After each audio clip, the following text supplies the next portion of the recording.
Olá, sejam todos bem-vindos. Eu sou o professor Daniel Vícola e esta é a terceira parte referente ao assunto pronomes. Então, continuamos a falar, continuamos estudando o assunto pronomes. Importantíssimo, cobrado aí, muito cobrado pelas bancas. É essencial que você conheça tudo e mais um pouco a respeito dos pronomes, tudo bem? Vejamos aqui o que nos aguarda nesta aula. Uso dos pronomes pessoais. Como assim uso, professor? Então já aprendemos quais são os pronomes pessoais, aqueles que me apontam, aqueles que me remetem às três pessoas do discurso. Vamos agora falar a respeito do emprego desses pronomes, ou seja, quando eu pego lá na prateleirazinha da língua portuguesa a palavra pronome, não é? Um dos pronomes, e vou empregá-los nas orações em língua portuguesa, é necessário que eu conheça o seu comportamento, é necessário que eu conheça quais são as suas particularidades. Então, nesta videoaula, nos dedicamos ao uso dos chamados pronomes pessoais. Anote aí, é extremamente importante. Começo falando a respeito dos pronomes do caso reto. O que é que eu tenho que saber a respeito dos pronomes do caso reto? Primeira coisa que vamos recordar, caso reto, pronome com função de sujeito da oração. Então, todo pronome do caso reto é pronome sujeito, é pronome que sintaticamente desempenha a função sintática de sujeito. A própria definição já te dá, não é, uma dica, não é, muito legal a respeito do uso. Se é pronome do caso reto, o seu objetivo é funcionar prioritariamente como sujeito da oração. Mas isso eu já havia dito, isso eu já havia contado para você. O que eu não contei? O que eu vou te mostrar agora. Não sendo na função de sujeito, o pronome do caso reto pode trabalhar, pode funcionar na oração exercendo um outro papel. Que outro papel é esse? O papel de predicativo do sujeito. E o que é mesmo, professor, predicativo do sujeito? Eu não estou lembrando, eu não estou conseguindo me recordar aqui agora o que é o predicativo do sujeito. Então, predicativo quer dizer qualidade ou característica atribuída ao sujeito da oração por meio de um verbo chamado verbo de ligação, porém que consta no predicado. Então, uma qualidade, uma característica do sujeito que aparece no predicado da oração, sendo ligado ao seu sujeito pelo VL, pelo verbo de ligação. Ou seja, não sendo sujeito da oração, nós podemos ter o pronome do caso reto também na função de predicativo. Quando isso, professor? Em que circunstância? Te dou um exemplo por meio da minha ilustração aqui, ó. Veja o meu slide. Temos lá dois irmãos gêmeos, né? Enfesados, bravos ali um com o outro. Um vira e diz para a mãe: eu não sou ele. Repare nessa construção, ó. Eu não sou ele. Repare que há aqui o verbo ser, que é VL, é verbo de ligação. Então, eu não sou ele. Como sujeito da oração, eu encontro aqui, não é?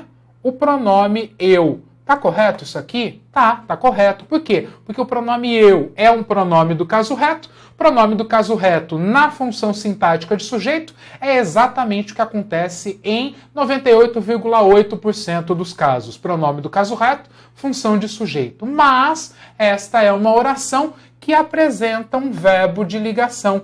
E o verbo de ligação faz o quê? Ele liga um predicativo ao seu sujeito. Então, o ele que aparece aqui no final é também um pronome do caso reto, porém na função de predicativo do sujeito. Pode isso? Pode. Eu posso fazer desse jeito, é dado ao verbo de ligação ter como predicativo do sujeito um pronome também do caso reto. Então eu tenho aqui pronome de caso reto como sujeito, pronome de caso reto como predicativo. E tá ok, ok? Então, não sendo sujeito da oração, o pronome do caso reto pode também ser predicativo. Anote aí e não esqueça, ok?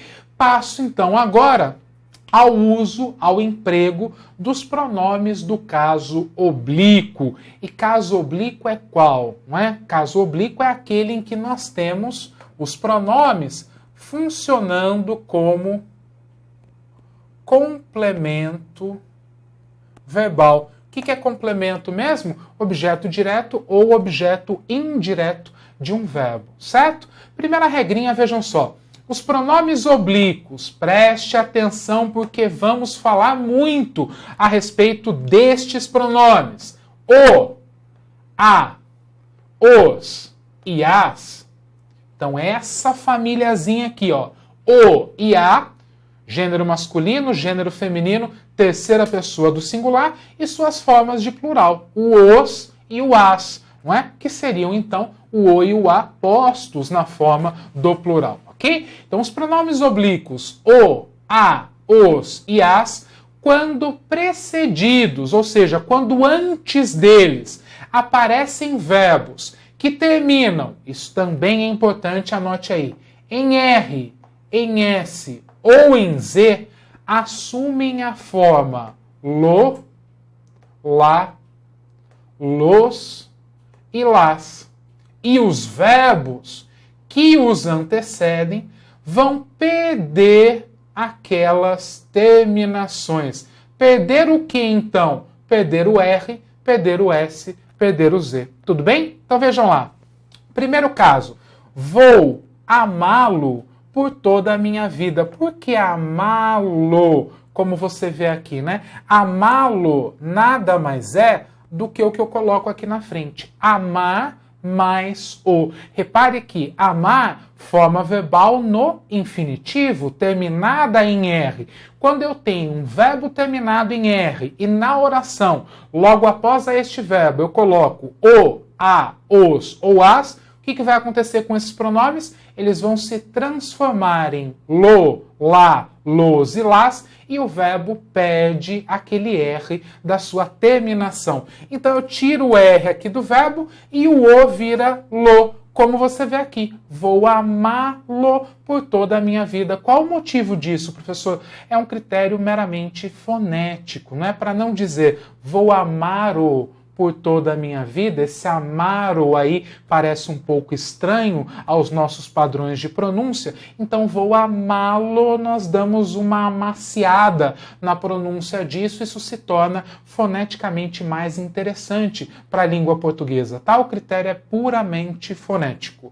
Depois o segundo exemplo, as nossas crianças amemo-las com intensidade. Então as bancas colocam isso aqui naquele tipo de exercício que eles perguntam assim para você: localize o erro ou localize a forma correta, a forma incorreta. E quando você se depara com coisas estranhas como essas, você começa a pensar, poxa, será que isso existe? Será que isso ainda é a língua portuguesa? Por incrível que pareça, sim, é. E nesse caso específico, eu não sei o que é pior, a solução dada pela gramática ou a versão original sem as transformações. Vem comigo. As nossas crianças amemo-las. Se você não tomar cuidado, isso vira anêmonas rapidinho, não é não? Dá para confundir de qualquer jeito. Mas o original disso era como? O original disso era este aqui, ó. Amemos-as. Então seria as nossas crianças amemos-as com intensidade. O problema disso aqui é a quebra, né?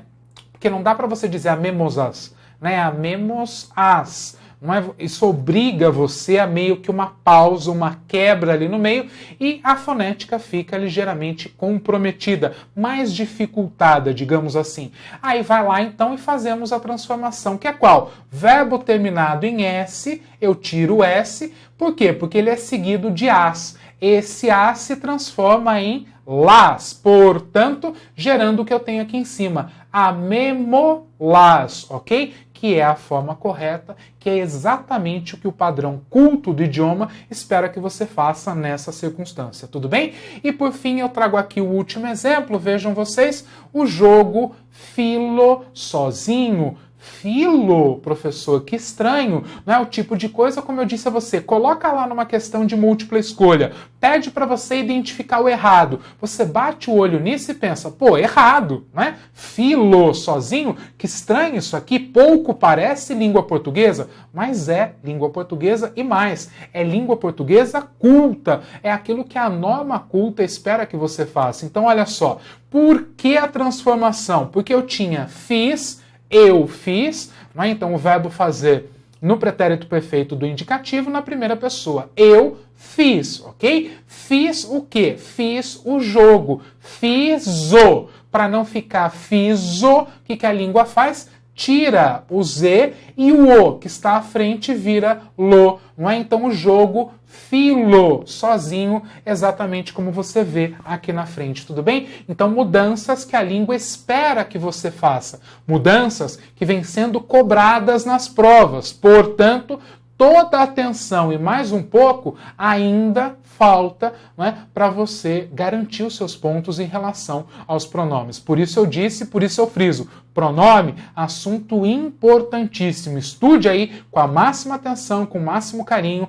Cai na prova, cai no vestibular, cai no Enem, cai em toda e qualquer prova de língua portuguesa que você possa se interessar em fazer, ok? Vejam lá.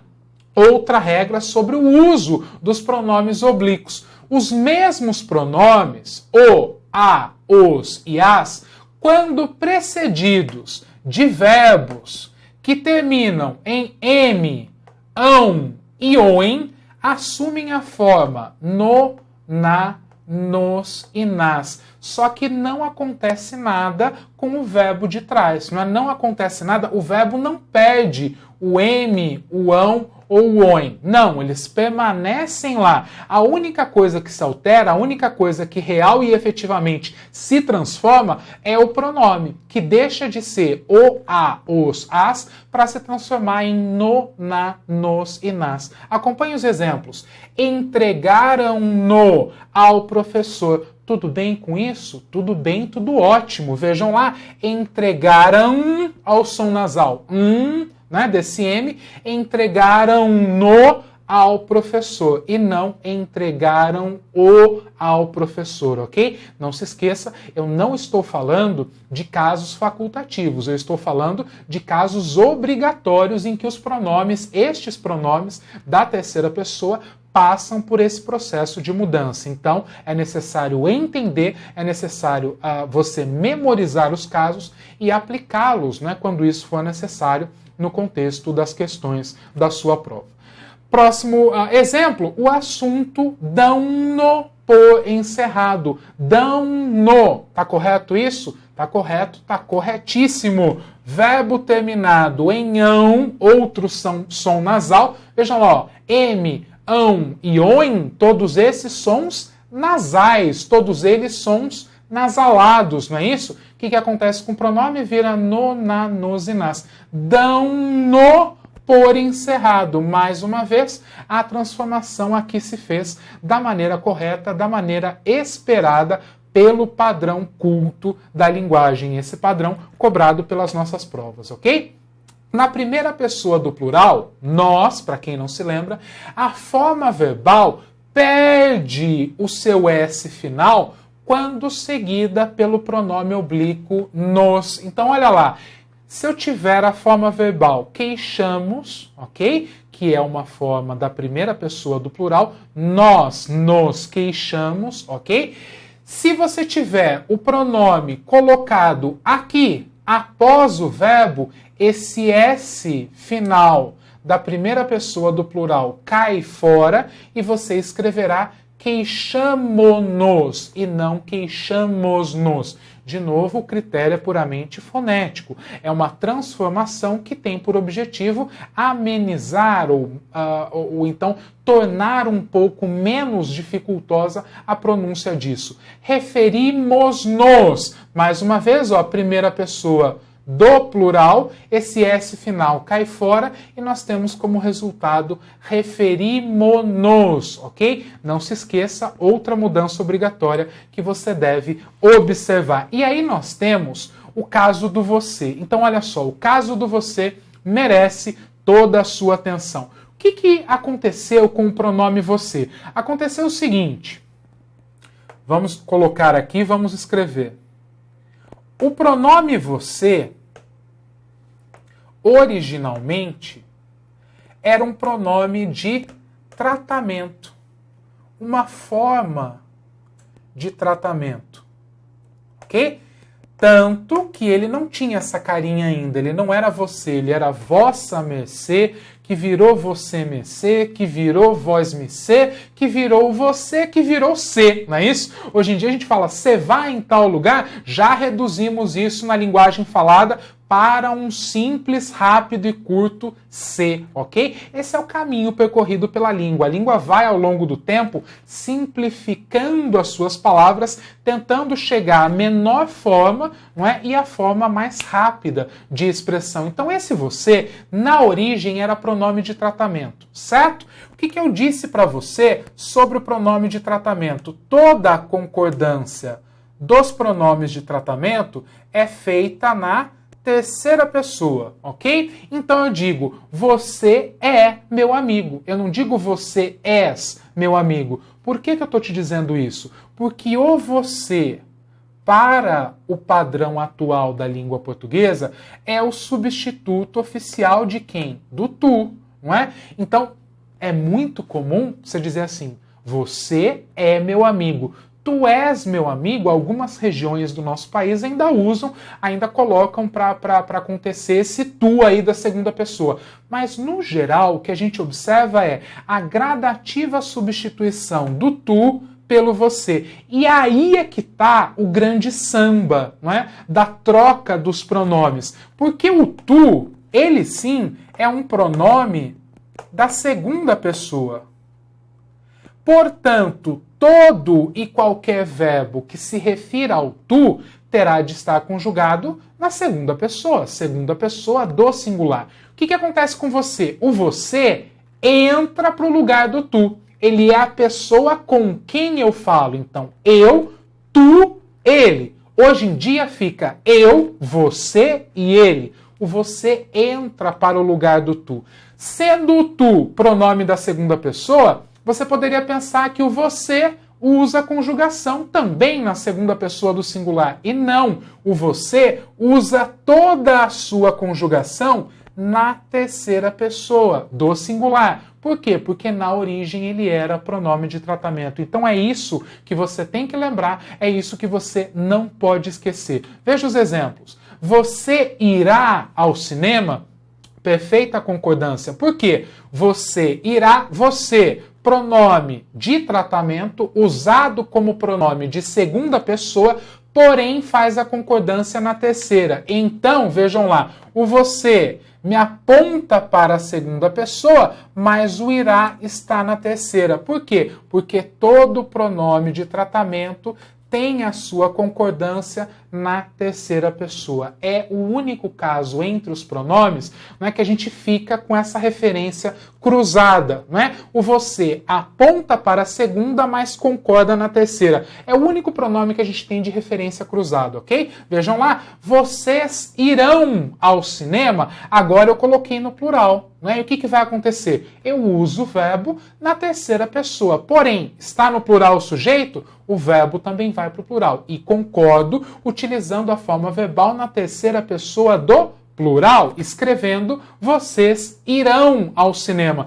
Por que eu estou te explicando isso a respeito do pronome você? Porque eu já vi em muitas bancas questões que perguntavam ao candidato especificamente sobre o uso, sobre o comportamento do pronome você. Então entenda, na origem era um pronome de tratamento, atualmente vem sendo utilizado como pronome do caso reto em substituição ao tu. Mas, mesmo entrando para o time dos pronomes do caso reto, ele preserva a sua concordância original, fazendo com que o verbo permaneça na terceira pessoa, mesmo sendo ele uma referência para a segunda. Portanto, anote, tenha em mente, não se esqueça desse fenômeno todo, dessa paçoca toda em relação ao pronome você, porque se aparecer na sua prova, agora você já sabe, agora você já viu. Gostou? Compartilhe esse vídeo e ajude os seus amigos, ajude aí os seus colegas a se prepararem também para as provas como você está fazendo, tudo bem? O assunto não terminou aqui, estamos só começando. Eu aguardo você na nossa próxima videoaula. Até lá!